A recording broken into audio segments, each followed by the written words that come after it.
Mi estimado, ¿qué tal está? Buenas Buenas tardes. tardes. Hola, chicas, ¿qué tal?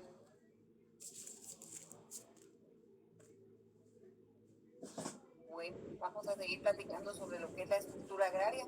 De hecho, el día anterior nos introdujimos a esta unidad, ¿verdad? Que es la segunda unidad, ya para prepararnos para el segundo examen parcial, que ya está tentativamente, está entre el 19 y el 28 o 29 de septiembre, ¿verdad, Lick? Programado ya el segundo parcial, o sea, que ya... Así es, licenciada, así es. Y el tiempo pasa rápido, así que nos tenemos que poner las pilas, ¿verdad, chicos y chicas?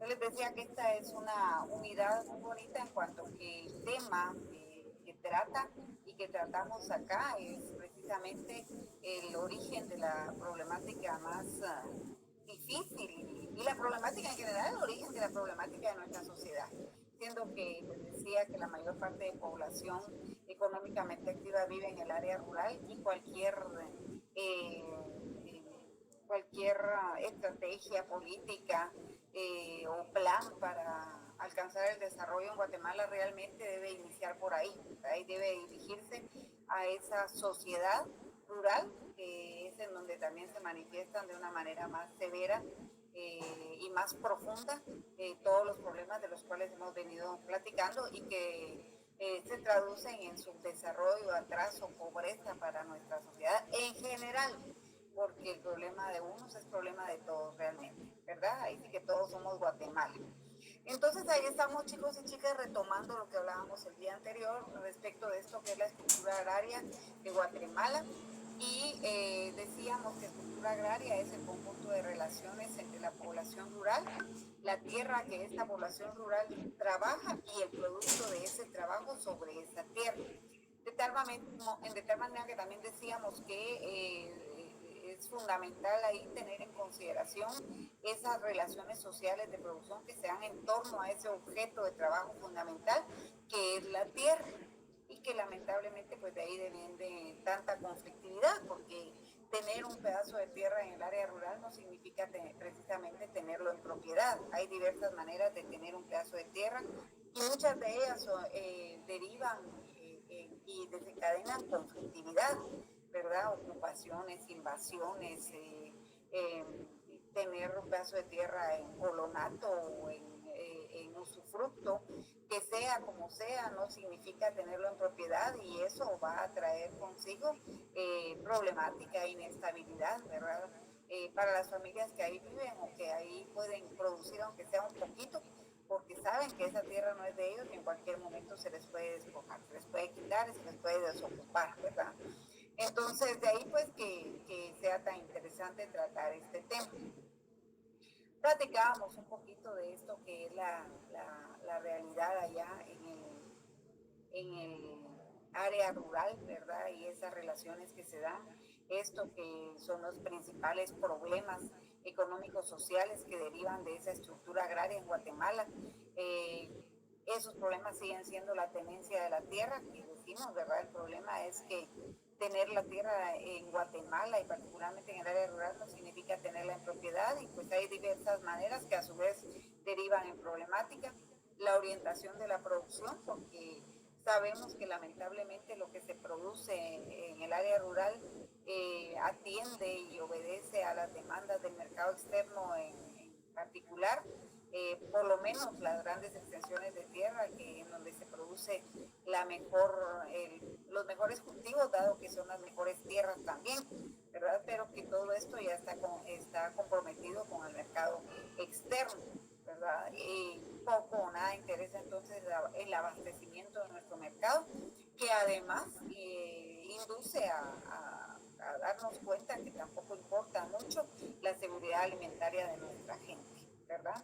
Y la acumulación en el agro, esa acumulación que tanto de capital, ¿verdad? Que permite a los dueños de esta tierra y a los empresarios agrícolas acumular capitales, ¿verdad? Como también a partir de esa concentración de la propiedad rural, ¿verdad? Entonces son problemas que han constituido histórica y estructuralmente situaciones que determinan el subdesarrollo, en este caso, de nuestra nación, ¿verdad? Que han afectado, afectan y si no se generan cambios significativos a las estructuras de la sociedad agraria, van a seguir afectando la economía nacional, ¿verdad? Y profundamente a las grandes mayorías de población campesina, ¿verdad? Que se traduce en una problemática para todos. A partir de esto que por aquí nos quedábamos el día anterior, que es esa relación latifundio-minifundio, esa dicotomía que existe, ¿verdad?, en el área rural, en donde sabemos todos que gran parte de la estructura de producción está concentrada en el uso de la tierra como un factor productivo. Entonces, fundamental sería que todos tuvieran acceso en el área rural a un pedazo de tierra. No importaría que fuera pequeño, pero que fuera significativo para generar un volumen de producción que permita a las familias rurales satisfacer sus necesidades para la subsistencia, para el autoconsumo, pero también un volumen importante que pueda abastecer nuestro mercado, dado que lo que se produce en las mejores tierras y en los latifundios ya se sabe que está comprometido para abastecer el mercado externo, ¿verdad? Pero no pasa eso aún cuando se sabe que el uso de la tierra es fundamental como medio de producción en el área rural, ¿verdad? Y que la mayor parte de nosotros, los seres humanos, dependemos, ¿verdad?, de lo que se produce en el área rural, ¿verdad? Dependemos económicamente de la agricultura. Un analista economista precisamente egresado de la Universidad de San Carlos de Guatemala, analista social, económico y político, él decía, que es don Pablo Rodas Martini, él decía en algún momento decía que tenemos que comprender y que ponderar que todos somos campesinos, porque todos vivimos de lo que se produce en el campo, nos alimentamos de lo que se produce en el campo. En la medida en que comprendamos eso, ponderemos y valoremos esto, entonces creo que podríamos despertar esa conciencia necesaria para valorar el trabajo de los campesinos, ¿verdad?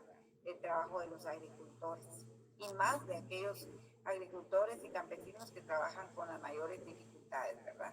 Entonces, pero no es así, porque la estructura agraria de Guatemala se ha caracterizado entonces por ese binomio latifundio-minifundio y ese alto grado de concentración de la tierra, que es el segundo más alto a nivel latinoamericano. Esto según el índice de Gini, que es el que establece, ¿verdad?, esos índices de pobreza, y también esta concentración, mide la concentración de la tierra, ¿verdad? Entonces, es parte de esa realidad económica entonces que se vive en nuestra sociedad y que repito que afecta a la mayor parte de la población. Por otro lado, jóvenes, esa responsabilidad del gobierno, por favor leamos acá.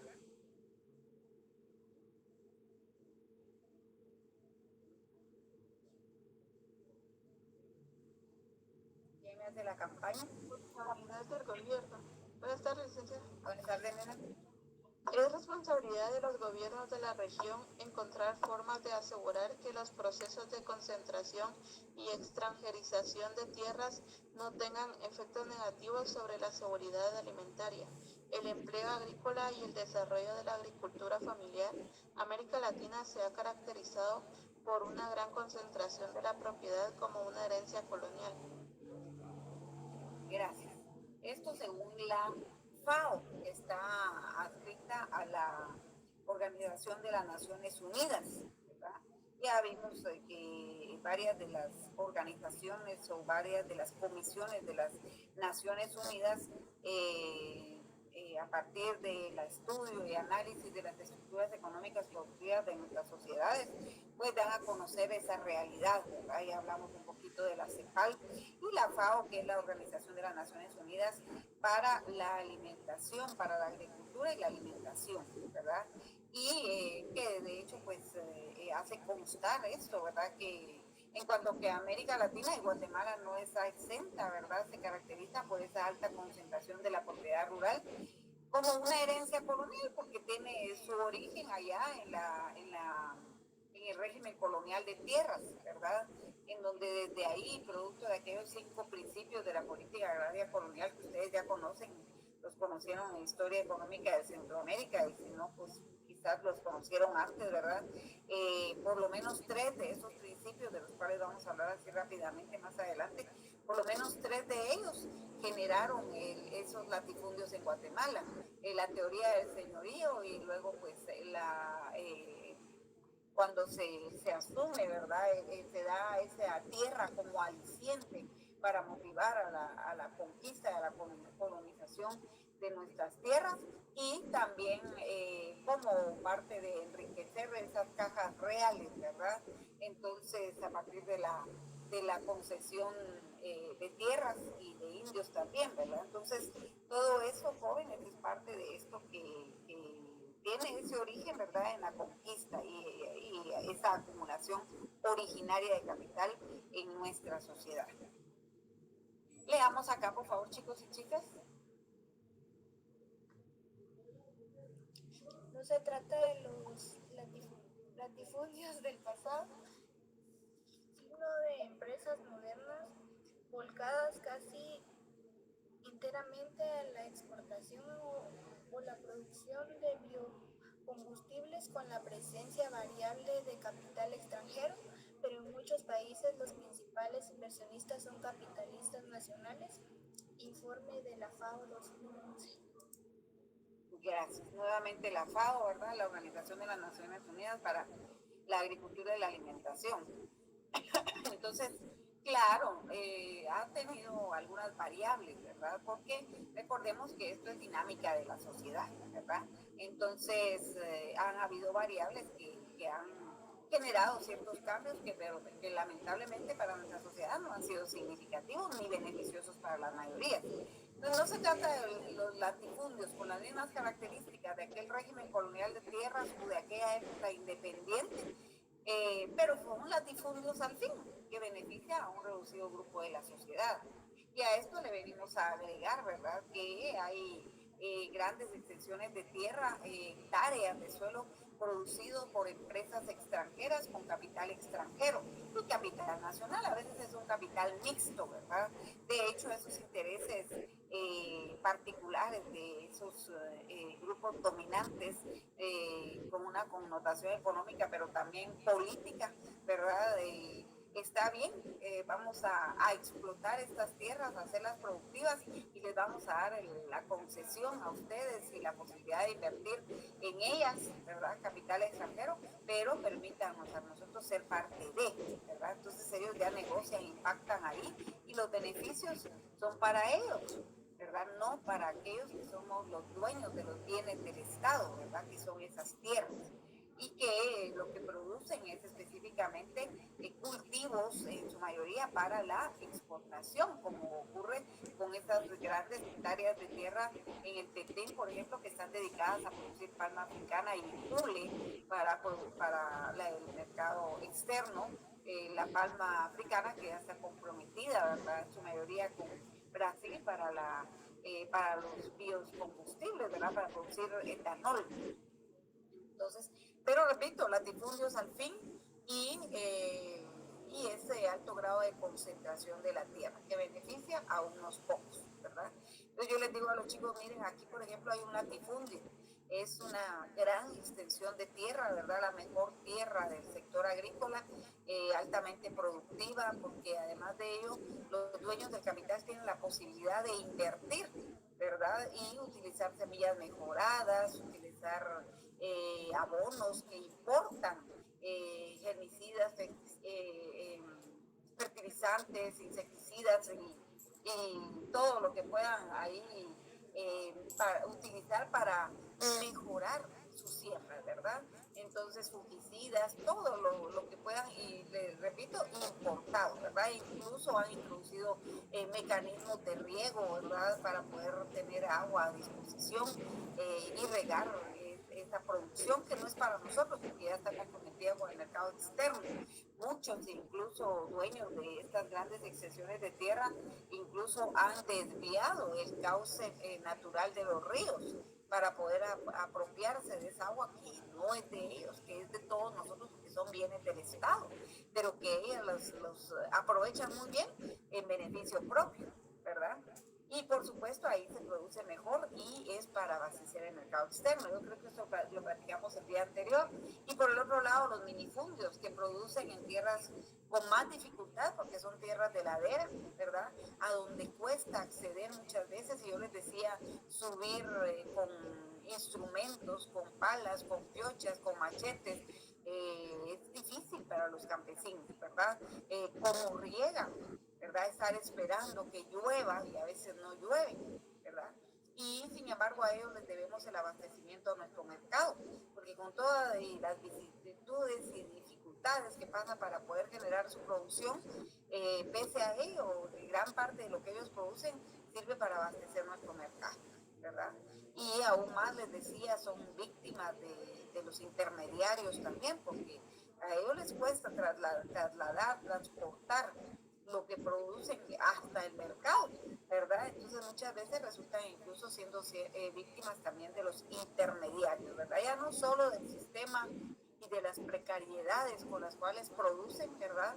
Y del hecho de que incluso el precio es impuesto por el mismo sistema, ¿verdad? Y tomando en consideración, y no toma en consideración lo difícil que es producir en esas tierras, ¿verdad? Hay un montón de factores que son adversos a estas personas que producen en estos minifundios, pero que para nosotros esta producción es tan importante, ¿verdad? Entonces en los minifundios se concentra la mayor parte de población guatemalteca, ¿verdad? La principal ocupación de la población se diría entonces que es la agricultura, porque la mayor parte de población económicamente activa sobrevive allá en el área rural, ¿verdad? De acuerdo con información de la Encuesta Nacional del Empleo e Ingresos de 2013, la agricultura es la actividad económica que absorbe la mayor cantidad de fuerza de trabajo, el 30.4% aproximadamente, ¿verdad? Esto ha ido variando, ¿verdad? Pero no en beneficio o para generar cambios que sean significativos a las estructuras de la población agraria, ¿verdad? Entonces, la agricultura entonces es la actividad más importante.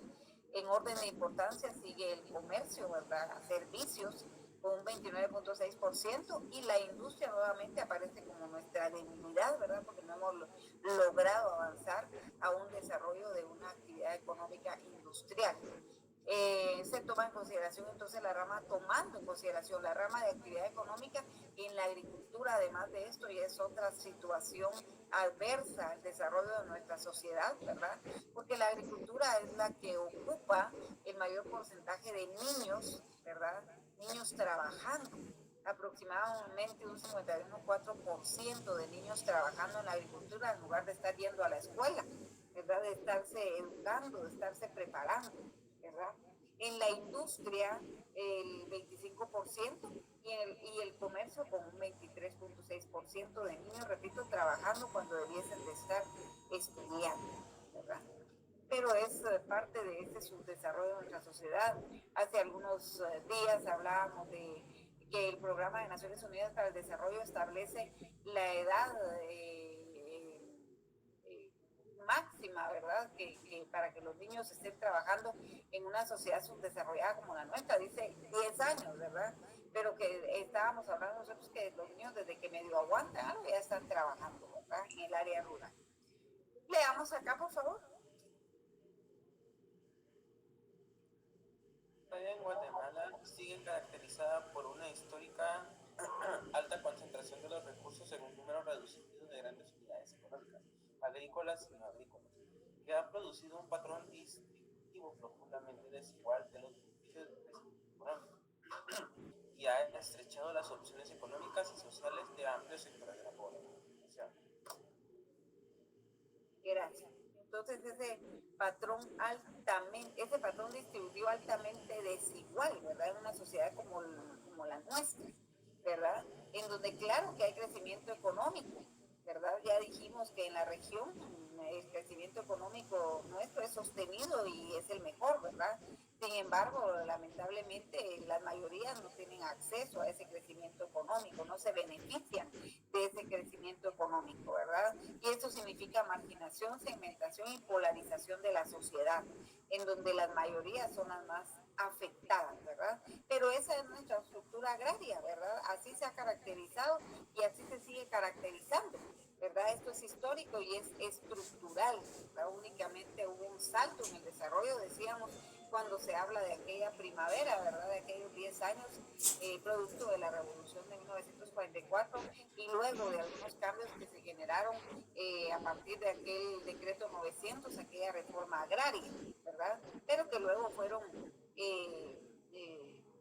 se quedaron atrás, ¿verdad? Y se derogó ese decreto 900 por ese movimiento contrarrevolucionario y la restauración de la gran propiedad rural, nuevamente las prácticas que se habían estado utilizando antes de esa revolución de 1944 vuelven a imponerse, ¿verdad? Hasta la fecha.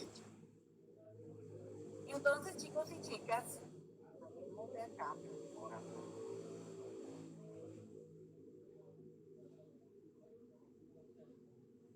Veamos acá, por favor. Las características de la estructura agropecuaria del país no han variado a lo largo de muchos años, al contrario, se han acrecentado.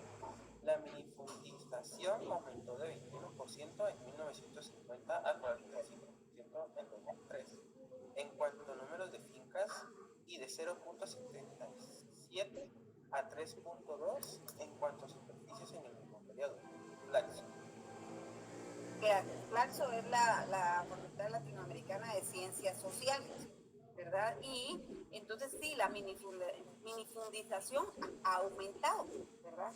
Entonces cada vez se siguen subdividiendo más las fincas, pero cada vez son más pequeñas en superficie, ¿verdad? Se han reducido. Yo les decía que es increíble, pero en el área rural, pues a pesar de que de estas familias que tienen poca tierra, aún así las subdividen y las dan en herencia a su descendencia, ¿verdad? Entonces cada vez se minifundiza más la tierra, ¿verdad? Pero cada vez también la superficie de cada espacio para poder vivir y producir es más pequeña. Ese es un fenómeno que se da en el área rural al cual se le denomina atomización de la tierra. Entonces sabemos que el átomo es lo más pequeño, ¿verdad? Y entonces a eso se ha denominado atomización de la tierra, ¿verdad? Porque cada vez las tierras o las fincas son más pequeñas. De hecho, cuando nosotros hablamos de fincas generalmente, porque acá vemos, ¿verdad?, en cuanto al número de fincas, y nosotros generalmente nos hacemos la idea de que una finca es una gran extensión de tierra y la visualizamos, ¿verdad?, como algo muy grande, que se dio con ganado vacuno, porcino, equino, y ahí estamos, ¿verdad? Sin embargo, cuando se habla de una finca, es toda porción de tierra utilizada total o parcialmente para realizar labores agrícolas o labores pecuarias, cuya extensión, jóvenes, es mayor a los 400 metros cuadrados. Pero 400 metros cuadrados realmente no son mucho, ¿verdad? Máxime en aquellas en donde viven tantas familias rurales. Y ahí tiene que dividirse la tierra para poderla trabajar y hacerla productiva, ¿verdad? Entonces, finca no necesariamente es una gran extensión de tierra, ¿verdad? Y menos en el caso nuestro, en donde los campesinos tienen que hacer milagros muchas veces con lo poco que tienen y aún así lo siguen fraccionando, y de ahí jóvenes que crezcan el número de fincas, pero eso no significa que son grandes extensiones de tierra, sino que cada vez la superficie es menos, ¿verdad? Porque incluso en la actualidad ya la mayor parte de campesinos han quedado desvinculados del uso de la tierra porque ya no hay nada para darles, ya no queda nada y ya quedan desvinculados del uso de la tierra. Y lo único que les queda, les decía yo, es buscar ocuparse en alguna de las unidades capitalistas en el agro, en un beneficio de café, en ingenio azucarero, en algunas empresas productoras de palma africana, de hule, ¿verdad? Para estar vinculados con la tierra y para poder ejercer sus labores agrícolas, porque finalmente ahí nacieron y eso es lo que saben hacer, ¿verdad? ya no tienen tierra propia, ¿verdad? Entonces es parte de esa realidad en el agro. Leamos acá, por favor.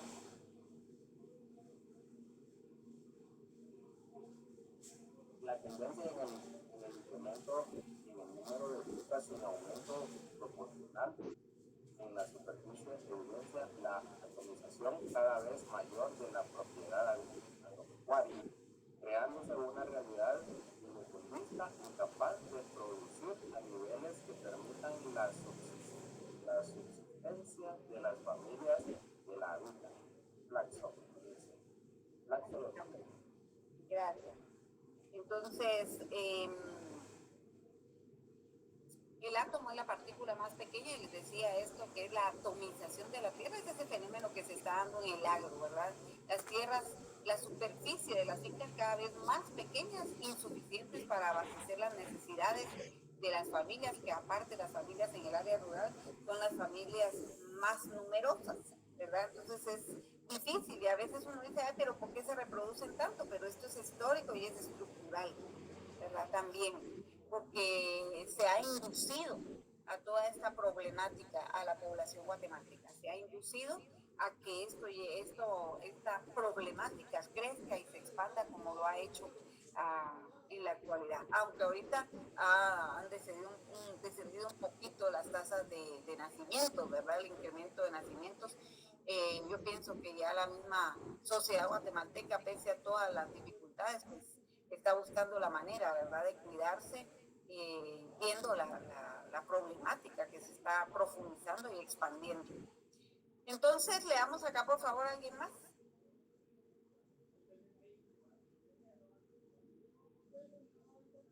En el ámbito estructural, el Estado, tanto colonial como republicano, siempre ha privilegiado los intereses de los grupos dominantes. De los grupos dominantes,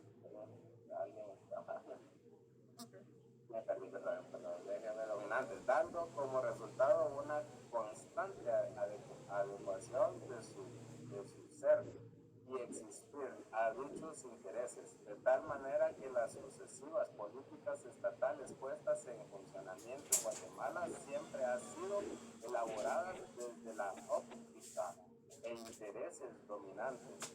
El fruto de esta relación simbiótica Estado-grupos dominantes ha sido una permanente imposición de estructuras económicas, políticas, sociales y culturales, excluyentes y discriminadoras. Palma G. 2007. Gracias. Entonces, ahí estamos con esto que es realidad, ¿verdad? Desde la época de la colonia y luego en la época independiente, ¿verdad? En donde siempre se han privilegiado los intereses de los grupos dominantes hasta nuestros días, ¿verdad? Y en donde pues el Estado mismo es ese instrumento, ¿verdad? Para seguir reproduciendo esas estructuras, ¿verdad? Y de tal manera que el Estado nunca va a cumplir con ese mandato que tendría el gobierno, ¿verdad? Para buscar una distribución equitativa de esto que es la tierra, ¿verdad? Yo les decía a los chicos, incluso jóvenes, si se hiciera una distribución equitativa de la tierra y dividiéramos esos 108.889.6 kilómetros cuadrados entre el total de la población, incluso sería tan poco lo que le tocaría a cada uno, ¿verdad? Tomando en consideración que el territorio incluye el espacio aéreo y el mar territorial, ¿verdad? Entonces sería tan poco, ahora ya no digamos con esta alta concentración que ha despojado de cualquier posibilidad a las mayorías, ¿verdad? Para poder vivir una vida digna y poder estar produciendo sus tierras, ¿verdad? Pues el mismo Estado, el gobierno que representa ese Estado, ha olvidado la responsabilidad que tiene, ¿verdad? Para encontrar formas de asegurar esos procesos de concentración, ¿verdad? Que estábamos leyendo y que alguien de ustedes me hizo el favor hace un momento, ¿verdad? Y de extranjerización de las tierras que no afecten, que no sean lesivos para nuestra sociedad. Yo les digo a los estudiantes que los recursos realmente están para ser aprovechados, ¿verdad? Porque claro que sí, no nos apartamos de eso, por lo menos este es mi parecer, y yo les doy a conocer mi parecer. No nos apartamos de eso. Los recursos están para ser aprovechados, para poderlos transformar y satisfacer nuestras necesidades. Claro que sí, pero el problema es que en la dinámica de nuestra sociedad, este aprovechamiento se concentra en pocas manos, que son los que pactan, negocian y convienen, ¿verdad? Marginando a las mayorías de cualquier oportunidad que tenga para poder aprovechar esos recursos, ¿verdad? Entonces esos efectos de inversión y de convertir la producción en una gran empresa agrícola, en grandes empresas agrícolas en el área rural, no benefician a todos, solo a una minoría, ¿verdad? Y te repito, no importa, ¿verdad? Se hace de lado los intereses de las mayorías, ¿verdad? Entonces los gobiernos, particularmente en Guatemala, no han asumido la responsabilidad, ¿verdad?, de generar una oportunidad para las mayorías de que puedan tener acceso a esta tierra y poderla producir, poderla hacer productiva y beneficiarse de ella, ¿verdad?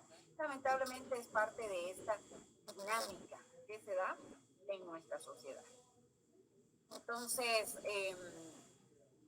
ahí estamos con esto, entonces, que es estructural y es histórico. Hablemos, chicos y chicas, de estos dos términos teóricos para poder comprender la problemática en el área rural, ¿verdad? Hablemos de lo agrícola y de lo agrario, que son elementos teóricos para la interpretación del desarrollo capitalista en la agricultura. Cuando hablamos, jóvenes, de lo agrícola, es todo lo relacionado con la agricultura, ¿verdad? Hablar de lo agrícola es hablar del suelo como un factor productivo, la utilización del suelo como factor productivo, ¿verdad? Como un medio para el cultivo de organismos vivos, tanto vegetales como animales, ¿verdad? Vegetales, hablamos de fruticultura, horticultura, algunos productos de árboles frutales, fruticultura, ¿verdad? Y también animales, podemos hablar del pastoreo, ¿verdad? De la ganadería, el pastoreo para especies pequeñas como la crianza de ovejas o de cabras, ¿verdad? Y luego especies más grandes como la crianza de ganado porcino, vacuno, equino, ¿verdad? Para satisfacer las necesidades básicas de la población. Pero finalmente lo agrícola se refiere a la utilización del suelo como un factor productivo. Tiene una connotación puramente tecnológica. Es un tipo de proceso productivo, un proceso concreto de trabajo sobre ese suelo, ¿verdad? Sobre ese suelo, repito, como factor productivo. Hablar de la agricultura es hablar de lo agrícola es hablar de la agricultura, ¿verdad? Entonces, hablar de problemas agrícolas, por ejemplo, hablamos del suelo, de sus capacidades orgánicas, físicas, químicas para producir, ¿verdad? De la altura de los suelos, de la profundidad de los suelos. Hablamos de la fertilidad también de los suelos, de la vocación de los suelos, que puede ser vocación agrícola o vocación forestal, de las plagas que afectan en un momento dado las plantaciones, los cultivos sobre ese suelo y las enfermedades, ¿verdad? Eso es hablar de problemas agrícolas, ¿verdad? Eso es hablar de problemas agrícolas. Se hace abstracción de cualquier implicación social del medio donde se desarrolla, ¿verdad? Entonces, por ejemplo, para aquellos que estudian agronomía, ¿verdad? Esto es importante, porque es lo más importante, hablar de ese suelo como factor productivo, ¿verdad? Para producir organismos vivos, vegetales y animales. Por otro lado, hablar de lo agrario corresponde a los problemas que emanan de las relaciones sociales de producción que se establecen en el área rural, ¿verdad? Entonces aquí esto tiene una connotación puramente social o agrario, y les digo que es lo que a nosotros realmente nos interesa, lo agrario, ¿verdad? Ese elemento teórico para interpretar el desarrollo capitalista en la agricultura. En el caso nuestro, ese atraso, ¿verdad?, en cuanto a ese desarrollo capitalista, que ya dijimos que no hay un capitalismo desarrollado precisamente porque hay resarios de feudalismo. ¿Y en dónde se manifiestan esos resarios de feudalismo? En el campo, en el área rural, ¿verdad? Que es el escenario de esta estructura agraria, de lo que estamos hablando, ¿verdad? La propia estructura agraria. Y de cualquier manera, chicos y chicas, lo agrario incluye lo agrícola, ¿verdad? Porque esas relaciones sociales de producción que se dan en el área rural, ya dijimos que son en torno al suelo, a la tierra, ¿verdad? Ese es el elemento fundamental. Por lo tanto, lo agrario incluye lo agrícola. No tendría razón de ser y no se dieran relaciones sociales en torno a esa tierra si no existiera esa tierra, si no existiera esa connotación técnica para poder hacer productivo ese suelo, ¿verdad? Entonces, por ejemplo, hablar de problemas agrarios es hablar por ejemplo, de los latifundios, de los minifundios, de los latifundios versus los minifundios, de la alta concentración de la tierra. Esos son problemas agrarios porque afectan a la sociedad rural, ¿verdad? Por ejemplo, hablábamos el día anterior de estos principales problemas que constituyen un reto, ¿verdad?, para alcanzar el desarrollo en Guatemala, y que son problemas que se manifiestan en la realidad rural, allá en el área rural. La tenencia de la tierra. Este es un problema agrario, ¿verdad? ¿Por qué? Porque es un problema que tiene una connotación puramente social, ¿verdad?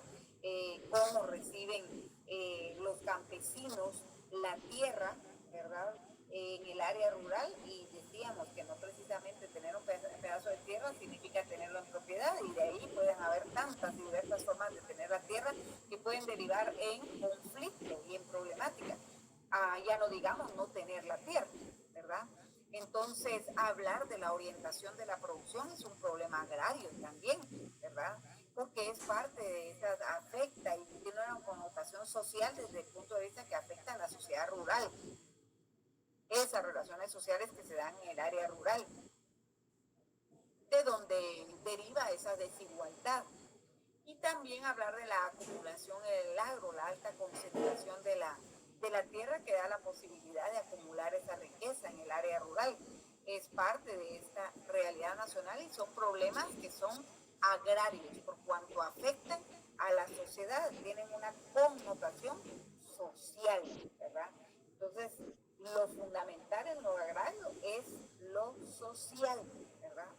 Tenencia de la tierra, orientación de la producción, la acumulación en el agro, el colonato, que ya saben ustedes que esto de su origen es en el régimen colonial de tierras, en donde los colonos viven en las tierras y pagan por esa tierra con su trabajo y con parte de lo que producen, ¿verdad? Pero finalmente esa tierra no es de ellos, ¿verdad? Ellos son colonos.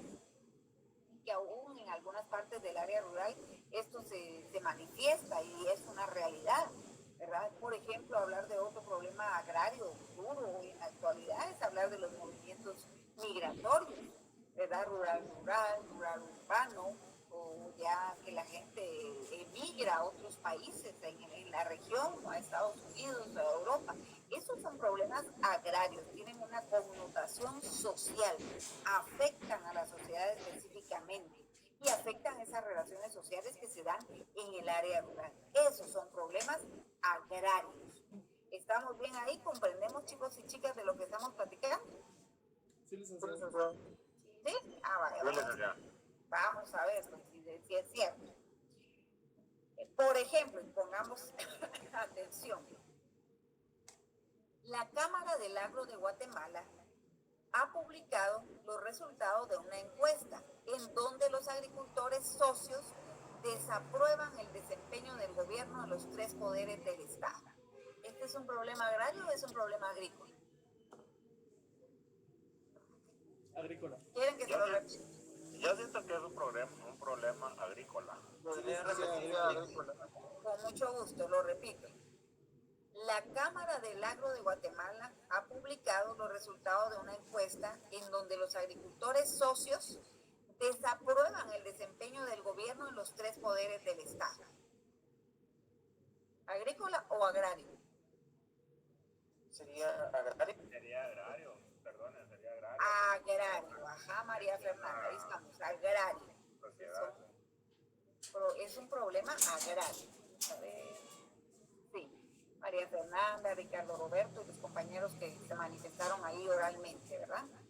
Entonces, ahí les va otro. Debido a los avances científicos en materia de biotecnología, a partir del año 2017, el maíz podría elevar sus rendimientos un 17% en zonas de sequía severa. ¿Agrícola o agrario? Agrícola. Agrícola. Agrícola. Bueno, ahí les va otro. El hacinamiento de los pobladores rurales es solo un disfraz de la falta de población que se necesita para elevar la productividad agrícola, lo que ha ocultado con el trabajo infantil. ¿Agrícola o agrario? Agrario. Así es. Ahí les va otro. En el año 2014, Bangladesh se convirtió en el primer país en el mundo en aprobar la plantación comercial de berenjena resistente a insectos. ¿Agrícola o agrario? Eso sería agrícola. Exactamente. Ahí les da otro. Muchos agricultores están incrementando la inversión para sembrar arroz dorado, que está fortificado con beta-caroteno, un compuesto que el cuerpo usa para producir vitamina A.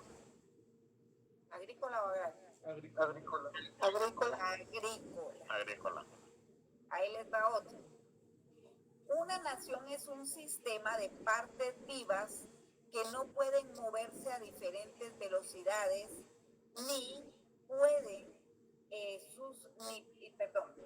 Una nación es un sistema de partes vivas que no pueden moverse a diferentes velocidades ni perder sus comunicaciones. Esa es la importancia de lo rural y lo urbano. Agrario. Ahí estamos, pues, chicos. Entonces, sí, ya quedó claro esa diferencia que hay entre lo agrícola y lo agrario. ¿Estamos? Estamos. Sí, licenciada. Ok. Bueno, vamos a seguir. Entonces, jóvenes, hablemos, tanto hemos dicho referente a que, lamentablemente en Guatemala, ¿verdad?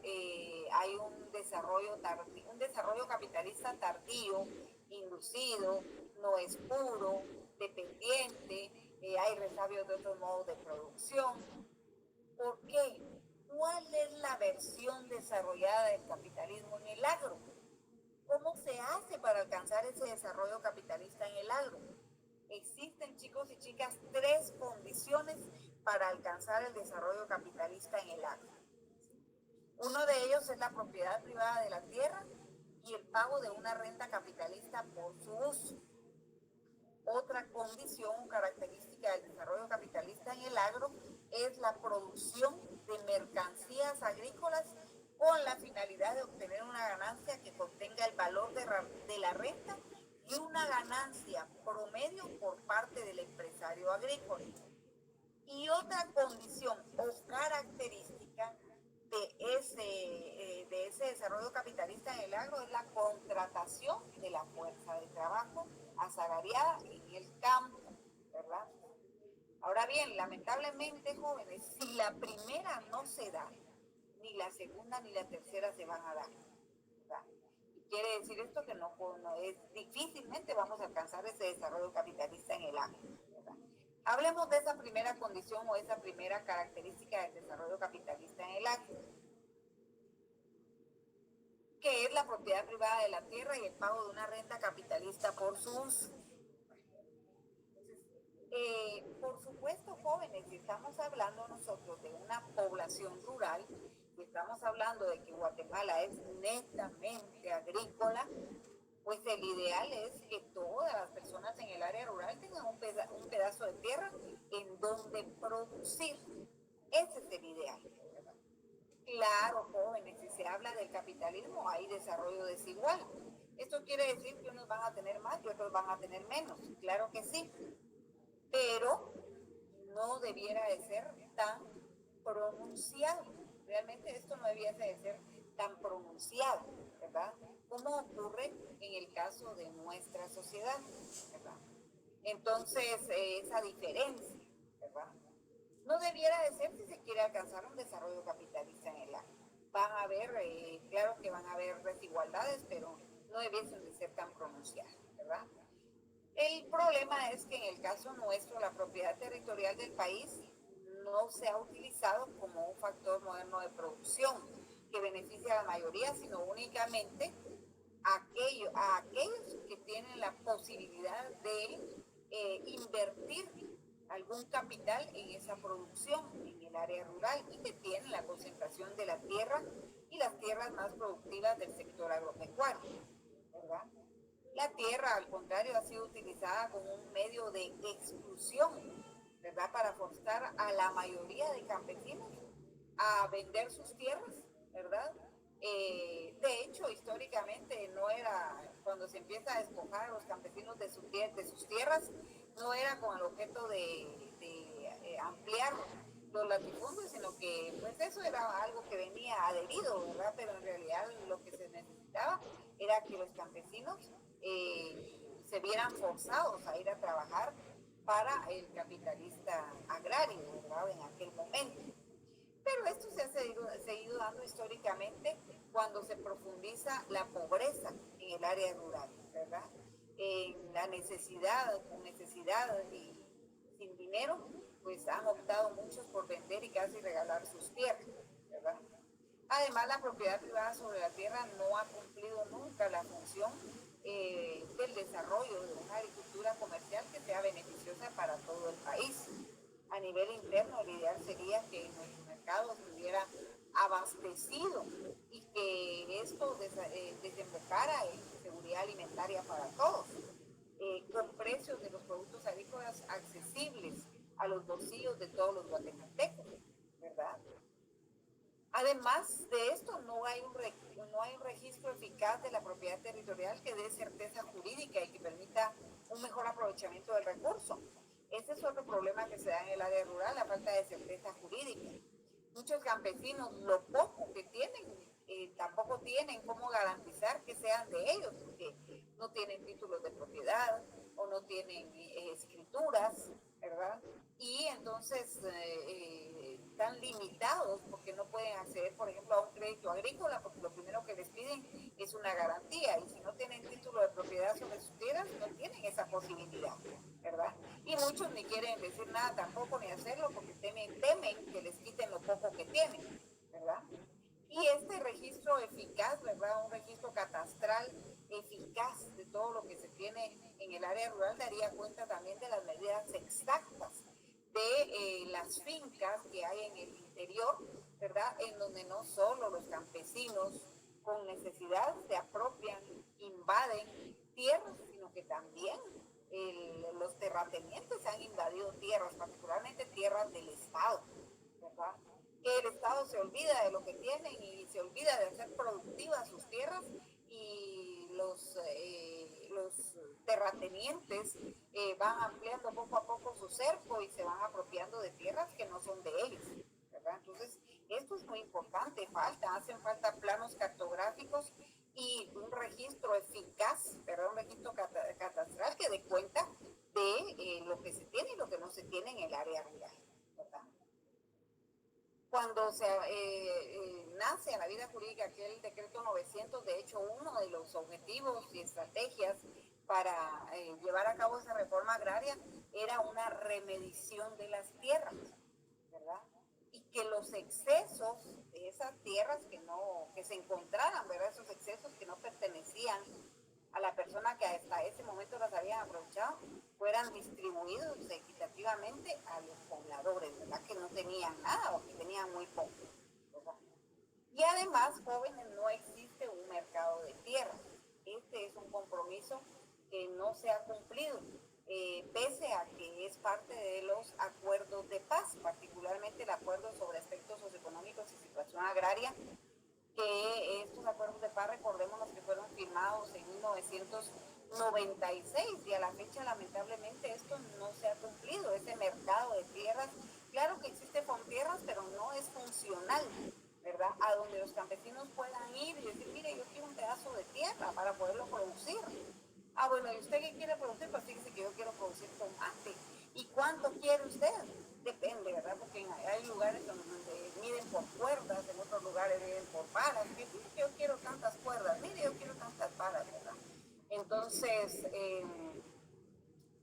pero no tengo dinero para pagarlo, porque eso es lo más probable, ¿verdad? El campesino no tiene dinero para pagar. Entonces, bueno, ¿sabe qué? Vamos a tratar de hacer un análisis aquí de cuánto es lo que realmente usted podría producir. Y esa es la tierra que le vamos a dar. Cuando usted genere esa producción, genere la cosecha, lleve parte de esa cosecha al mercado, porque va a necesitar generar una producción de mercancías agrícolas para poder pagar la renta, porque la renta sobre la tierra es una constante. Nosotros no se la vamos a regalar. Entonces, cuando usted genere esa producción de mercancías agrícolas, las venda en el mercado interno, ¿verdad? Usted ahí está abasteciendo al mercado interno también. Usted va a obtener un ingreso, eso le va a permitir venirnos a pagar la renta de ese suelo que usted ya produjo, ¿verdad? Y le podemos dar otra vez ese suelo para que lo vuelva a ser productivo y nuevamente la misma dinámica. Ah, muy bien, está bueno, qué bueno, ¿verdad? Ahí estamos. Pero el problema es que en Guatemala no funciona así, no existe un mercado de tierra, ¿verdad? Ese espacio a donde los campesinos puedan asistir y poder solicitar, ¿verdad? Que se les otorgue la posibilidad de hacer productivo un pedazo de tierra y con la dinámica, ¿verdad? Y el compromiso de paulatinamente, pues, retribuir, ¿verdad? Ese pago de la tierra, ¿verdad? Entonces, pero es parte de esto. Entonces, si los campesinos no tienen tierra donde producir, difícilmente se va a alcanzar ese desarrollo capitalista en el agro, porque dicho sea de paso, son las mayorías que están desvinculadas del uso de la tierra, ¿verdad? Y el capitalista en agro requiere, claro, va a haber propiedad privada porque es parte del capitalismo, pero que todos tengan un pedazo de tierra en donde estén produciendo, todos produciendo al mismo tiempo, aunque sea que paguen una renta capitalista por el uso de esa tierra, pero que tengan la posibilidad de pagar esa renta, porque eso va a significar que van a tener también ingresos para otras necesidades, ¿verdad? No solo para producir agrícolamente, sino para satisfacer otras necesidades que tenemos los seres humanos, ¿verdad? ¿Alguna opinión respecto a esta condición, jóvenes, o característica del desarrollo capitalista en el agro?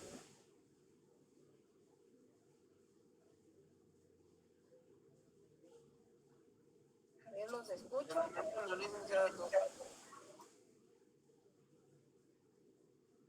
ver, ¿alguien más?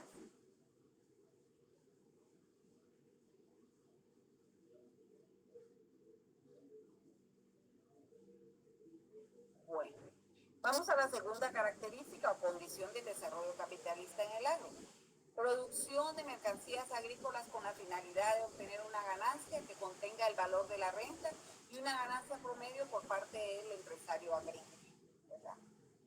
Bueno, dado la primera característica, la primera condición, entonces el campesino va a tener un pedazo de tierra en donde generar una producción que va a convertir en mercancía agrícola, alguna parte, porque va a producir en un sistema mixto, una parte para el autoconsumo y otra parte para abastecer el mercado interno, ¿verdad? ¿Y quién quita que corra con una buena suerte y por ahí se pueda vincular con algo de lo que produce al mercado externo, a través de alguna cooperativa agrícola o de una asociación campesina, ¿verdad? Bueno, qué bueno.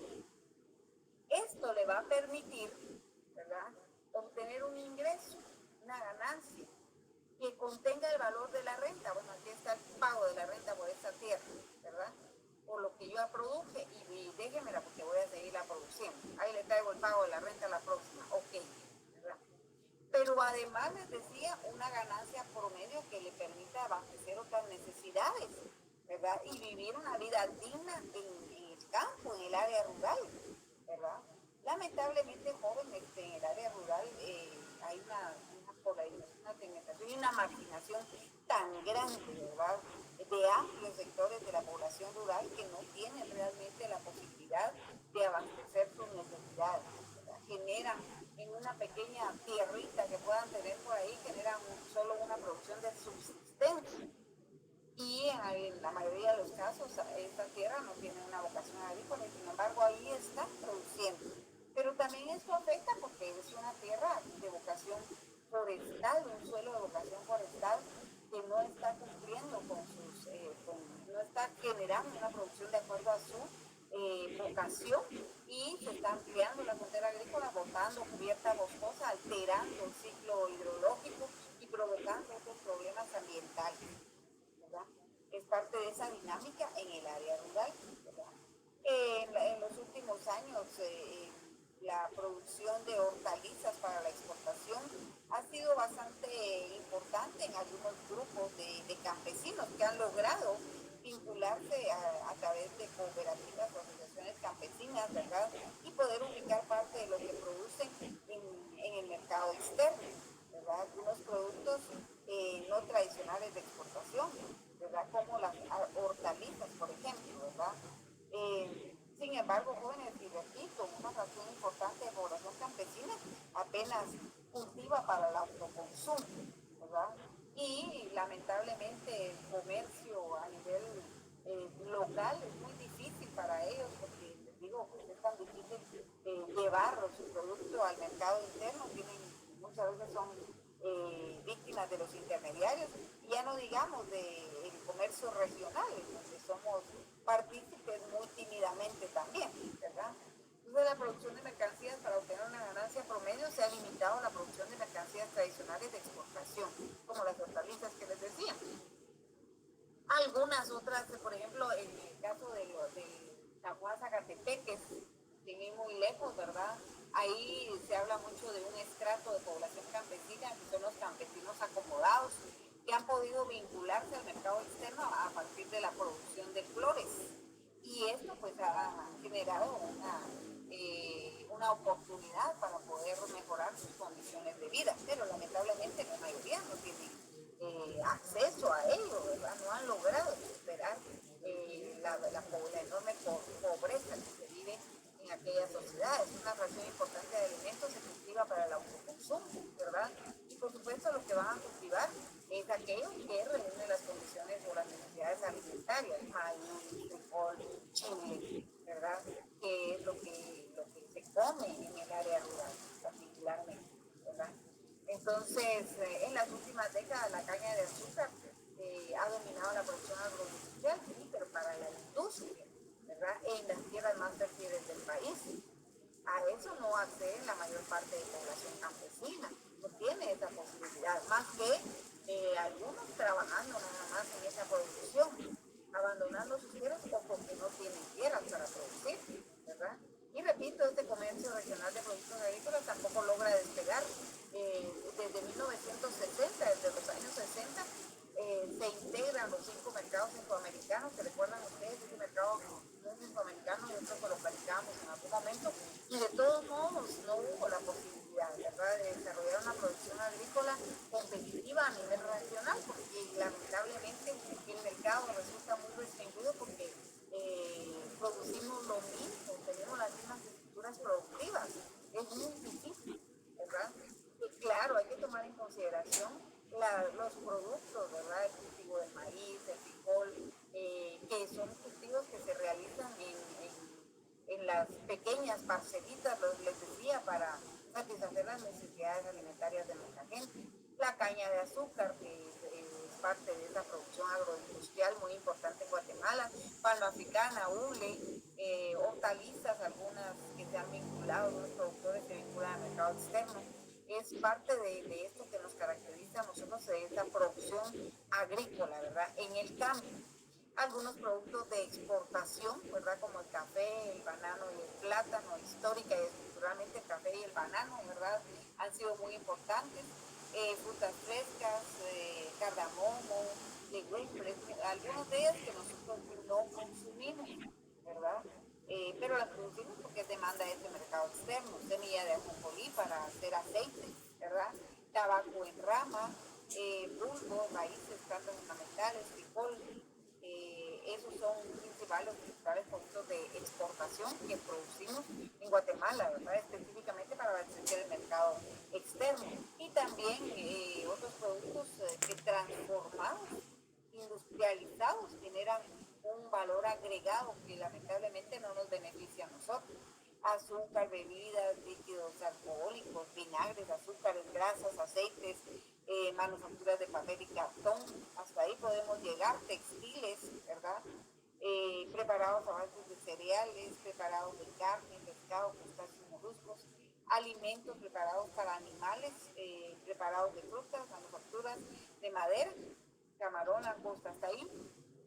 Ya dijimos que lamentablemente nuestra industria es incipiente, ¿verdad? Y pobre y no despega, ¿verdad? Pero es parte de esta realidad. Entonces resulta ser que esta segunda condición o esta segunda característica de ese desarrollo capitalista en el agro tampoco lo cumplimos, ¿verdad?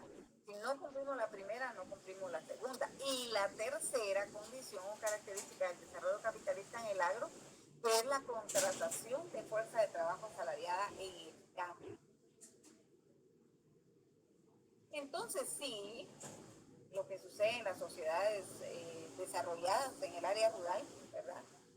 Si usted no tiene tierra, pues busque emplearse laboralmente en alguna unidad capitalista en el agro. No tenga pena porque hay trabajo para todos. Ah, miren qué bonito, ¿verdad? Claro, lo negativo es que él se está vinculando laboralmente porque no tiene tierra. Aunque a veces tienen tierra que producir, pero quieren trabajar y quieren tener un salario, ¿verdad? Pero bueno, está bien, ¿verdad?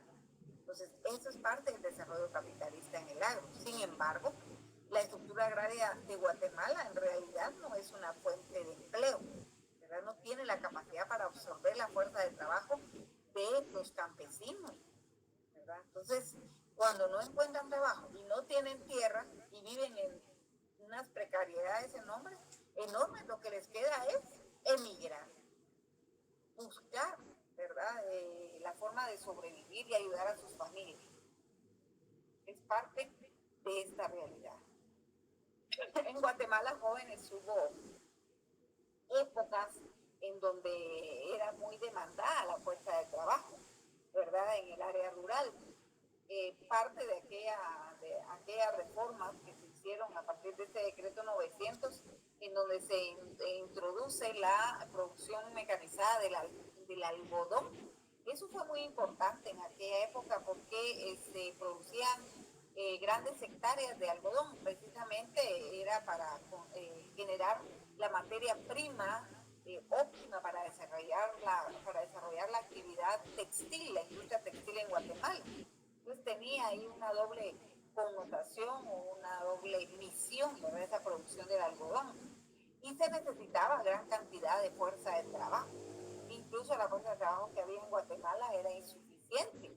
Y por eso, y de ahí que históricamente mucha gente de Nicaragua y Honduras y El Salvador venía a Guatemala, campesinos, a trabajar en las fincas productoras de algodón, y aquí se quedaban, ¿verdad? Entonces, porque había trabajo, había mucho trabajo, ¿verdad? Hubo buenos periodos, pero a partir de la crisis de los años 80 y producto de aquel conflicto armado externo, en Guatemala es parte de lo que incide en que muchas familias campesinas tuvieron que salir huyendo y la situación se volvió cada vez más difícil, muchos se quedaron sin tierra, las empresas capitalistas en el agro absorben la fuerza de trabajo para la cual tienen capacidad, pero no más allá, porque recordemos que no hay desarrollo capitalista en el agro.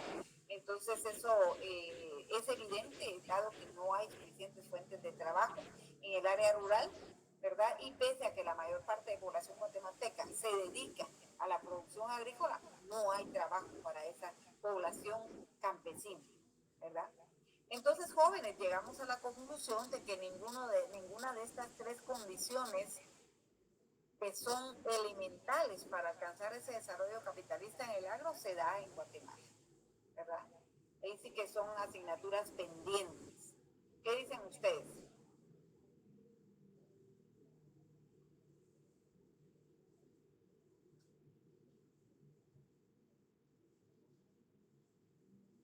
Jóvenes.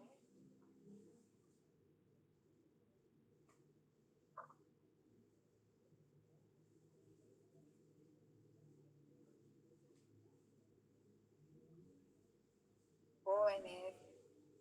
Aquí estamos, licenciada. Pues sí. ¿Qué dicen? Cuéntenme.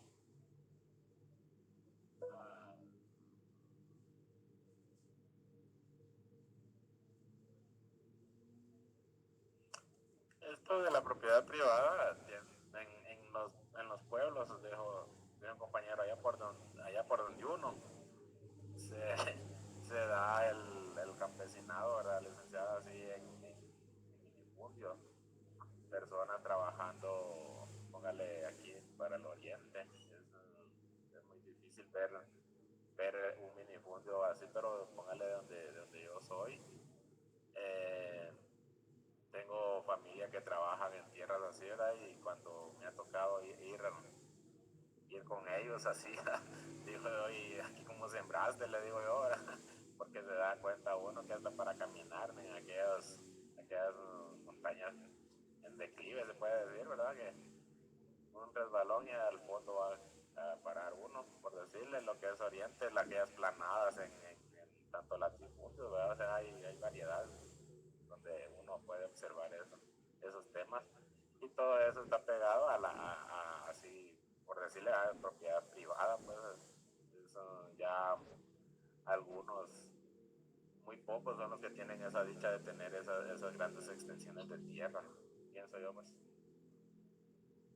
Gracias.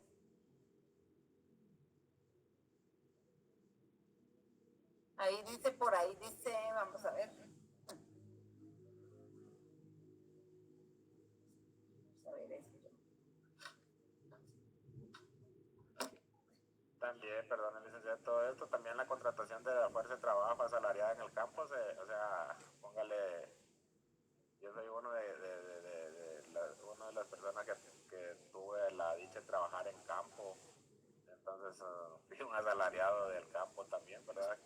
Mi papá, mis abuelos crecieron o sea, se dedicaban a la agricultura, y hay lo que sí se ve allá es la injusticia en el pago, ¿verdad? Porque eso es un poco lo que se gana al día, ¿verdad? Al día pagado. Ahorita no sé cómo estará el precio de pagándolo actualmente, porque los agricultores allá no se basan a la ley, sino que ellos ponen su cuota, y si quiere trabajar, bueno, ¿verdad? No Sí, están viendo, lamentablemente no se cumple, ¿verdad? ajá, no están viendo si la ley dice que está a 50, por decir, a 50 el día, ellos no, si querés 35, ¿verdad? 35 pago yo, y se da eso, ¿verdad? Y como hay una cola de jornaleros, ¿verdad? Que quieren trabajar. Exactamente, entonces ahí sí que es muy lamentable, penoso de estar en esa situación, ¿verdad?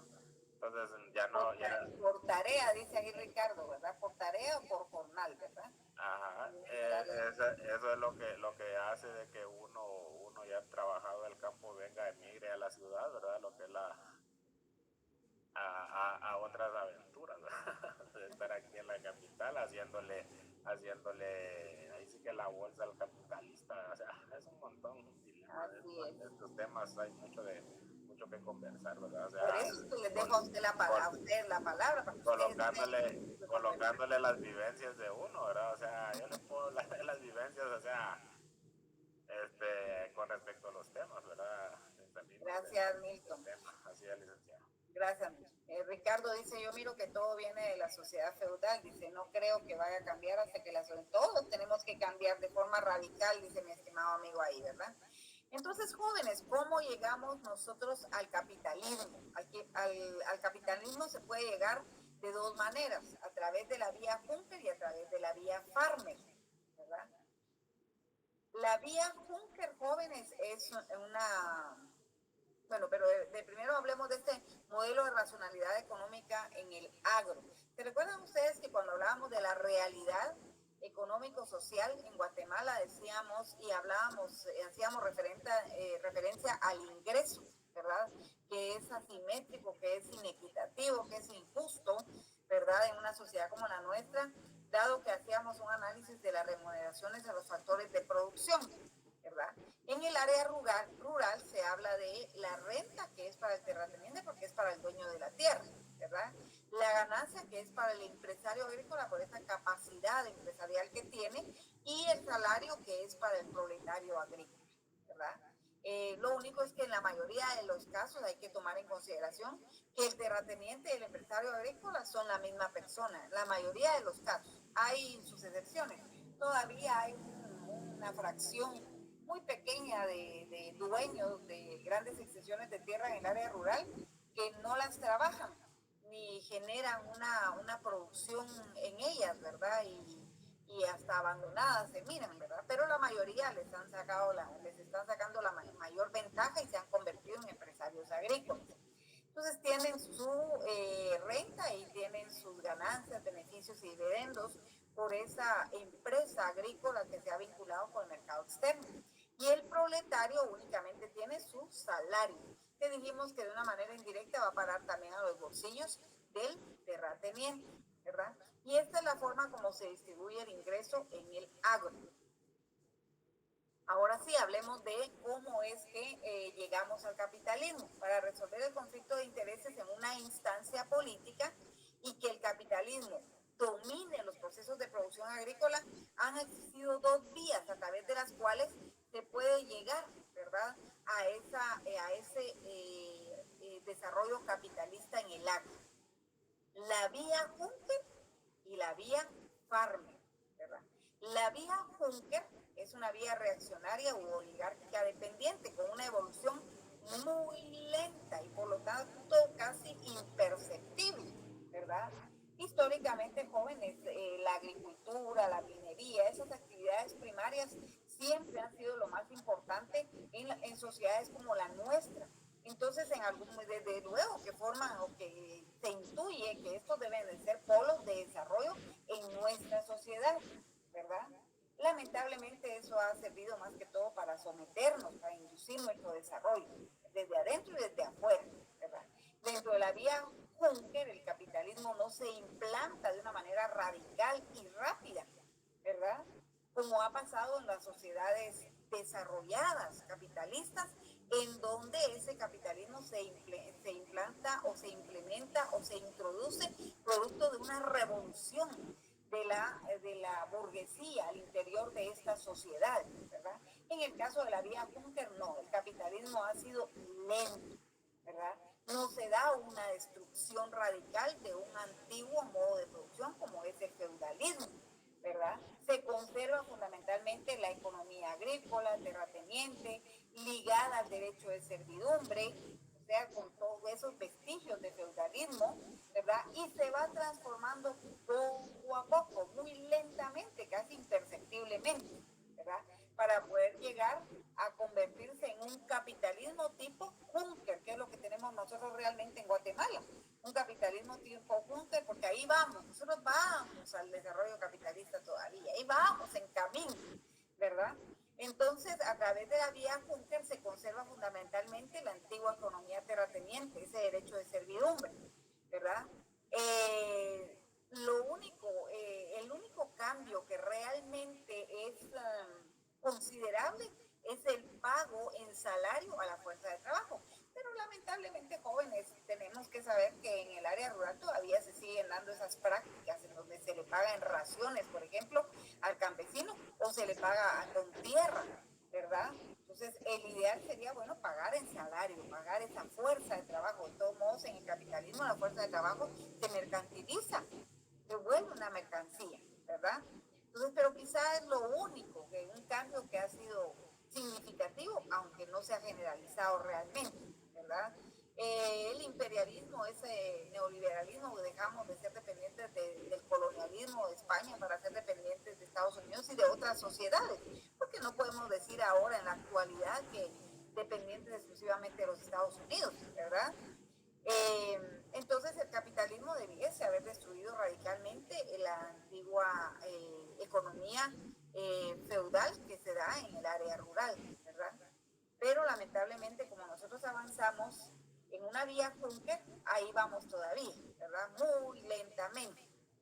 En los países desarrollados, en las sociedades desarrolladas, recordemos que cuando leíamos a Hinkelhammer, decíamos, en esas sociedades desarrolladas hay una revolución al interior de las sociedades, una revolución burguesa que implica cambios en todas las estructuras de la sociedad, ¿verdad? Y parte de ello también se lleva a cabo en el área rural. Esos cambios se dan tanto en la ciudad como en el campo. Una revolución rompe la antigua economía terrateniente, rompe todo vestigio de feudalismo. No servidumbre, no propiedad terrateniente, no pago en trabajo al capitalismo, sino que pago estrictamente monetizado, pago en salario. El libre desarrollo de la pequeña hacienda campesina. ¿Qué quiere decir esto? ¿Cómo se da expropiación? Por supuesto que para llegar al capitalismo en una vía farmer se va a realizar una expropiación de tierras de los terratenientes a favor de los campesinos. Porque ¿cómo se les va a dotar de tierra a los campesinos? ¿Verdad? Que fue lo que se pensó y lo que estaba regulado en aquel decreto 900. Por supuesto que no se les va a quitar toda la tierra, ¿verdad? Se quita una pequeña parte de territorio que no está siendo cultivado. Se expropia y se reparte a los campesinos, tampoco en propiedad, porque no se les está regalando, se les combina a trabajarla y a abastecer el mercado interno. Y a los que se les quitó su tierra, el Estado se compromete a pagársela, ¿verdad? Y esto provoca ese libre desarrollo de la pequeña hacienda campesina. ¿Qué quiere decir eso? Que todos los campesinos tienen su pequeña extensión de tierra para hacerla productiva y pueden convertirla en una empresa agrícola, en una pequeña empresa agrícola, hasta en una mediana empresa agrícola. Se pueden convertir en pequeños empresarios o en medianos empresarios agrícolas, ¿verdad? Y entonces todo el régimen agrario se convierte en capitalista porque se eliminan todos los vestigios de servidumbre. Esto a través de la vía farmer, en donde se da un tránsito definitivo al capitalismo, ¿verdad? Y con ello el libre desarrollo de la pequeña hacienda campesina, ¿verdad? Entonces por eso es que es desarrollado el capitalismo en esas sociedades. ¿A través de cuál de las dos vías avanzamos nosotros al capitalismo? ¿A través de la vía Juncker o a través de la vía farmer?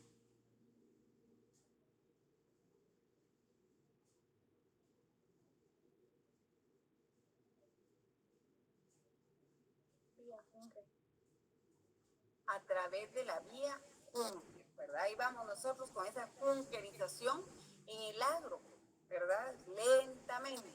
Y por eso es que no hemos abandonado y no hemos eliminado los vestigios de feudalismo en el área rural, ¿verdad?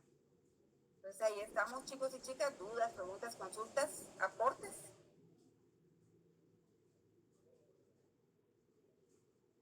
Bueno, lo dejamos ahí. Lick, no sé si tenga alguna información para los chicos.